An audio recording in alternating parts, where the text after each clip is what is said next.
मैंने सुना है मुल्ला नसरुद्दीन ट्रेन में यात्रा कर रहा है, एक युवक सामने ही बैठा हुआ है। उस युवक ने पूछा, क्या वहां से बता सकेंगे आपकी घड़ी में कितना बजा है? मुल्ला नसरुद्दीन ने घड़ी तो नहीं देखी, युवक को नीचे से ऊपर तक देखा। एक बार, दो बार, तीन बार। युवक तो घबराया। उसने कहा कि मैं सिर्फ इतना पूछ रहा हूं कि आपकी घड़ी में कितना बजा है। नसरुद्दीन ने कहा कि वही तो मैं देख रहा हूं कि जिस आदमी के पास घड़ी भी नहीं है उसको समय बताना कि नहीं। उस युवक ने कहा, आप भी हैरानी की बात करते हैं, घड़ी नहीं है इसलिए तो पूछ रहा हूं, इसमें आपका क्या बिगड़ जाएगा? नसरुद्दीन ने कहा कि भाई मेरे, तुम अभी जवान हो, मैं बूढ़ा, अभी तुम्हें अनुभव नहीं। अभी तुम पूछोगे कि कितना बजा है, मैं कहूंगा कि 5 बज गए, फिर बात आगे बढ़ेगी, कोई यहीं तो रुकने वाली नहीं। बीज पड़ गया, अब इसमें अंकुर निकलेंगे। तुम पूछोगे कहां जा रहे हो, मैं कहूंगा बंबई जा रहा हूं। तुम पूछोगे बंबई में कहां रहते हो।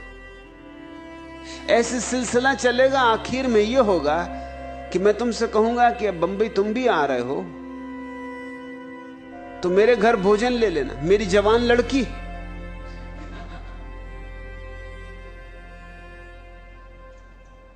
तुम एक दूसरे को देख के जरूर बातचीत में लग जाओगे, फिल्म देखने जाना चाहोगे और झंझटें शुरू होंगी।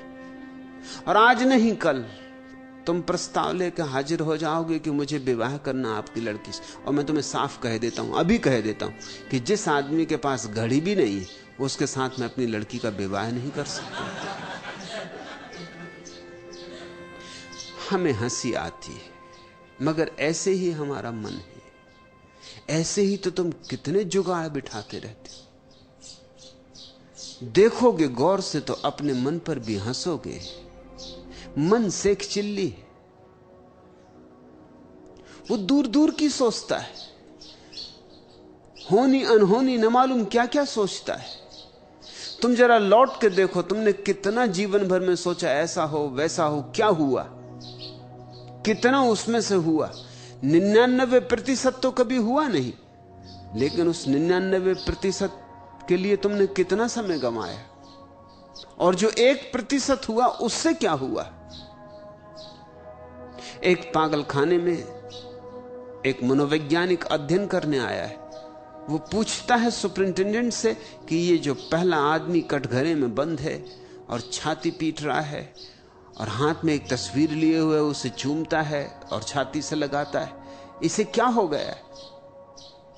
उस सुपरिंटेंडेंट ने कहा, इसकी बड़ी दुख भरी कथा है। जिसकी ये तस्वीर लिए इस स्त्री को प्रेम करता था, विवाह करना चाहता था, लेकिन उस स्त्री ने इंकार कर दिया। तब से ये विक्षिप्त हो गया। बस उसकी तस्वीर ही अब इसका एकमात्र सहारा है। 24 घंटे उसी की धुन लगी। ये मजनू है, आधुनिक मजनू। लैला इसे मिली नहीं।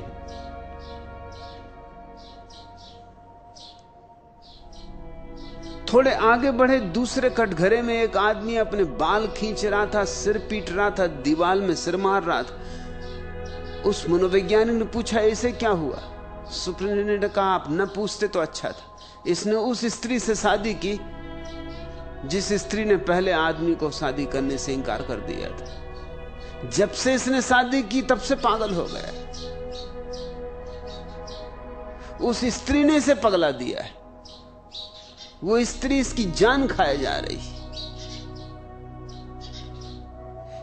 एक विवाहित नहीं हुआ इसलिए रो रहा है, सिर पीट रहा है। एक विवाहित हो गया है इसलिए रो रहा है और सिर पीट रहा है। और ऐसा सारे जगत में घट रहा है। तुम पालोगे तो रोओगे। जिन्होंने पा लिया उनसे पूछो, उनकी आंखों में आंसू है। तुम नहीं पाओगे तो रोओगे, क्योंकि प्राणों में एक पीड़ा रह जाएगी, कुछ भी ना कर पाए। संसार का अर्थ ये वृक्ष, ये चांद तारे, ये आकाश, ये सूरज, ये नदी, पहाड़, ये लोग, पशु पक्षी, यह नहीं है। तुम्हारे तथाकथित महात्मा तुम्हें यही समझाते रहते हैं कि ये जो फैलाव है ये संसार है। नहीं, यह फैलाव संसार नहीं है। तुम्हारे मन का जो फैलाव है, प्रपंच मन का, वह संसार है। उस संसार से मुक्त हुआ जा सकता है। असंभव सा लगेगा शुरू में कि कैसे अपने अतीत से मुक्त हो जाओ, लेकिन अतीत है क्या सिवाय स्मृतियों के ढेर के? राख है, अंगार भी तो नहीं बची। राख से मुक्त होने में ऐसा क्या असंभव है? राख को ढोना मूढ़ता है। राख से मुक्त हो जाना सहज सरल बात होनी चाहिए। जो बीता सो बीता, अब उसको पकड़ के कहां बैठे हो? तुम्हारे हाथ खाली हैं। हाथ खोलो और देखो, वह जा चुका है। अब तुम रो तो भी लौट नहीं सकता। अब तुम लाख परेशान हो तो भी उसे वापस नहीं ला सकते। समय लौटता ही नहीं। इसलिए पीछे लौट लौट के जो देखता है वो व्यर्थ ही कष्ट पा रहा है। वो अपने को ही अकारण सता रहा है। और कितना समय उसमें जा रहा है, कितना बहुमूल्य वर्तमान तुम नष्ट कर रहे हो अतीत की स्मृतियों में। जीवित को मुर्दे के चरणों में झुका रहे हो, जीवित को मुर्दे के आगे समर्पित कर रहे हो, जीवित को मुर्दे के सामने बलि दे रहे हो। और या फिर भविष्य तुम्हें पकड़े हुए कि कल ऐसा करूंगा। कल तो आने दो। कल पहली तो बात कभी आता नहीं। कल कभी आते देखा है? जब आता है आज आता है। और आज को तुम खराब कर रहे हो उस कल के लिए जो कभी आएगा नहीं। और जब आज की तरह कल आएगा भी तो तुम्हारी आदत मजबूत होती जा रही रोज रोज आज को बर्बाद करने की। कल के लिए यह आदत सघन होती जाएगी, यह यंत्रवत हो जाएगी। आज तुम कल के लिए सोचोगे, कल जब आएगा आज की तरह तब तुम फिर कल के लिए सोचोगे। तुम कल भी यही कर रहे थे। जो बीत गया कल, तब तुम आज के लिए सोच रहे थे। लेकिन जियोगे कब? दो कलों के बीच उलझे तुम जियोगे कब? ये दो कल ही चक्की के दो पार्ट हैं जो तुम्हें पीस रहे हैं। इनके बाहर आ जाओ। ध्यान या साक्षी भाव इनके बाहर आने की विधि है। ध्यान का केवल इतना ही अर्थ है जो है उससे इंच भर यहां वहां ना जाऊंगा। मन भागेगा आदतों के अनुसार, वापस ले आऊंगा, फिर ले आऊंगा। ध्यान की जितनी विधियां हैं, अनंत विधियां हैं ध्यान की, लेकिन सबका मूल सार, सबका राज एक है। किस तरह चैतन्य को वर्तमान में ले आया जाए। जैसे विपस्सना है, बुद्ध की परम विधि। जितने लोग विपस्सना से ज्ञान को उपलब्ध हुए उतने लोग किसी और विधि से उपलब्ध नहीं हुए, क्योंकि बड़ी सुगम और सरल विधि है। मगर विधि क्या है? विधि सीधी साफ है। श्वास का बाहर आना, श्वास का भीतर जाना, इसे देखो। विपस्सना का अर्थ होता है देखो, अंतर्दृष्टि। बस देखते रहो, साक्षी बने। ये श्वास भीतर गई, ये भीतर पहुंची, ये क्षण भर ठहरी, ये वापस चली, ये बाहर गई, ये बाहर निकल गई, ये क्षण भर बाहर रुकी रही, ये फिर भीतर आने लगी। बस ये जो श्वास का वर्तुलाकार परिभ्रमण चल रहा है, ये जो श्वास की माला चल रही, इसको देखते रहो, कुछ मत करो। क्या होगा इसका परिणाम? इसका परिणाम कि तुम वर्तमान में जीने की क्षमता को उपलब्ध हो जाओ। श्वास वर्तमान है, बुद्ध ये नहीं कह रहे हैं जो श्वास जा चुकी उसके संबंध में सोचो, जो अभी आने वाली है उसके संबंध में सोचो। वो कह रहे हैं जो अभी है, भीतर जा रही उसके संबंध में, बाहर जा रही उसके संबंध में। श्वास के साथ ही डोलते रहो। मन भागेगा, मन हजार विचार उठाएगा, तुम चुपचाप उसे फिर वापस ले आना श्वास पर। श्वास तो एक बहाना है, निमित्त है, एक खूंटी। यही सारी और विधियों का सार भी है। सूफी इसे जिक्र कहते हैं, प्रभु स्मरण। हर बार अपने मन को वापस लौटाओ प्रभु स्मरण पर। कोई भी नाम चुन लिया, जैसे राम चुन लिया, मन यहां वहां भागे, राम की खूंटी पर वापस ले आओ। पलटू इसी को सुरति कहते हैं। सारे संतों ने इसे सुरति कहा है। सुरति बुद्ध का ही वचन है, लेकिन बिगड़ते बिगड़ते लोक भाषा में आते आते घिसते घिसते सुरति हो गया। बुद्ध ने तो कहा था स्मृति। स्मरण पूर्वक जियो, होश पूर्वक जियो। जो कर रहे हो उसकी स्मृति बनी रहे, उससे हटो मत। संत कहते हैं सुरति, सूफी कहते हैं जिक्र, कृष्णमूर्ति कहते हैं अवेयरनेस, जागृति। महावीर ने कहा है विवेक, बोध। ये अलग अलग नाम है, मगर बात एक, सार एक, राज एक। अतीत और वर्तमान को जाने दो, वे हैं ही नहीं। तुम छायाओं को पकड़े बैठे, और छायाओं के कारण तुम माया में पड़े हो। छाया यानी माया, और दोनों छायाओं के बीच में सत्य मौजूद है। सत्य का द्वार खुला है।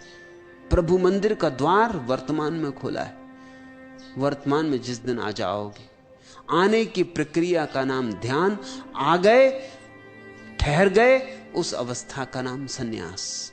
फिर तुम संसार में ऐसे रह सकोगे जैसे जल में कमल। आज प्रेम चैतन्य निश्चित असंभव सा लगता है,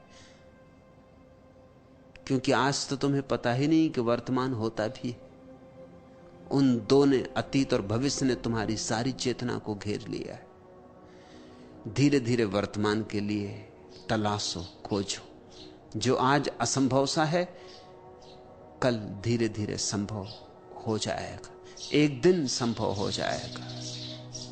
हो तो आज ही सकता है संभव, अगर त्वरा हो, तीव्रता हो, समग्रता हो, आकांक्षा, अभिप्सा गहन हो तो सकता है अभी और यहीं। मुझे सुनते सुनते हो जाए। बहुतों को हुआ है, हो रहा है। सिर्फ सुनते सुनते धुन बंध जाती, भूल जाते हो कौन हो तुम, भूल जाते हो कल क्या होना है। यही सत्संग का अर्थ है। किसी के साथ बैठ के वर्तमान में हो जाना सत्संग। धीरे धीरे तोड़ो जमीन, टूटेगी। जलधार को गिरते देखा है चट्टानों पर। चट्टानें बड़ी मजबूत मालूम पड़ती। पहले सोचोगे तो लगेगा असंभव है कि जलधार कभी चट्टानों को तोड़ पाएगी, लेकिन रस्सी आवत जात है, सिल पर पड़त निशान। रस्सी आते जाते आते जाते आते जाते कठोर चट्टान पर भी निशान छोड़ देती। जलधार गिरते गिरते गिरते गिरते चट्टानों को तोड़ देती, चट्टानों को रेत कर देती। ऐसी ही प्रक्रिया है। ध्यान कोमल प्रक्रिया है। जैसे कोई फूल, और तुम्हारे मन की आदतें जड़ चट्टानों की तरह हैं, बहुत बजनी, बहुत भारी, बहुत कठोर, पर घबराओ मत, वे मृत हैं। और तुम्हारा फूल जैसा ध्यान जीवंत है, और जीवंत में असली बल है, चाहे कितना ही कोमल क्यों ना हो। जीवित फूल मुर्दा चट्टानों को तोड़ देगा। तुमने कभी देखा है चट्टानों में से बीज फूट के वृक्ष बन जाते, चट्टान दरक जाती। जीवित था बीज, चट्टान को तोड़ गया, वृक्ष फूट आया। चट्टानों से वृक्षों को निकलते देखकर तुम्हें हैरानी नहीं होती कभी? अद्भुत शक्ति होगी जीवन की। छोटा सा बीज कितनी ऊर्जा लिए था। न केवल खुद टूटा, न केवल अंकुरित हुआ, चट्टान को तोड़ गया है। ऐसे ही आज जो बीज की तरह है ध्यान, कल वृक्ष बनेगा। उसमें फूल भी आएंगे और फल भी आएंगे, महक सुगंध भी उठेगी। चिंता ना लो। असंभव सा लगता है लेकिन संभव होता है, ऐसा मैं अपने अनुभव से कहता हूं। मुझे भी असंभव सा लगता था,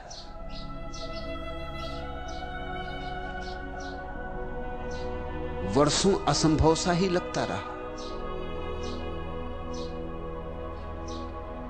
लेकिन मैं अधीर ना हुआ। कहते पलटू काहे होत अधीर। जितना असंभव सा लगा उतना ही मैंने त्वरा से अपनी ऊर्जा लगा दी, उतनी ही मैंने चुनौती स्वीकार की। बस चुनौती को स्वीकार करने की बात है। फिर ध्यान एक अद्भुत अभियान। चांद तारों पर पहुंचना आसान है, ध्यान या समाधि में पहुंचना निश्चित कठिन है। मगर चांद तारों पर पहुंच के भी क्या करोगे? आर्मस्ट्रांग जब पहली दफे चांद पर चला तो उसने क्या किया?